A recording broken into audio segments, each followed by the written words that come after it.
পরিবেশন করবে। এখন শুনবেন রাত 30টার সংবাদ। রেডিও চ্যানেলেরা খবর পড়ছে সাবধানে মাস হয়ে দেয়। খবর প্রচারিত হচ্ছে বিভাগীয় উচ্চ বিদ্যালয় থেকে।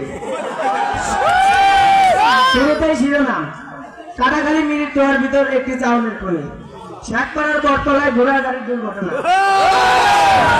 কুচে মুরগি বোন দিয়ে ধরে পালাতো। এতক্ষণ শুনলেন সংবাদ শিরোনাম, এখন শুনবেন বিস্তারিত। খবরে জানা যায় গোদামুখীর বাড়ি দেয় তবলায়, ইকরাঙ্গের হাঁসটি ধরে নিয়ে যায় ক্যাবলা। হাঁসটি ধরে নিয়ে যায় পশ্চিমবঙ্গ ভারত থেকে। রাতের বেলায় দাবি হয়, কোন সুসংবাদ পাওয়া যায়নি।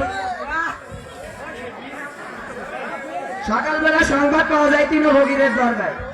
খবরে জানা যায় হাঁসটির কোনো ক্ষয়ক্ষতি হয় নাই, বোন মিলে লোক কটা জয়ীরে পুজো গিয়েছে। গতকাল কাটাখালী ব্রিজের পার একটি মহিলা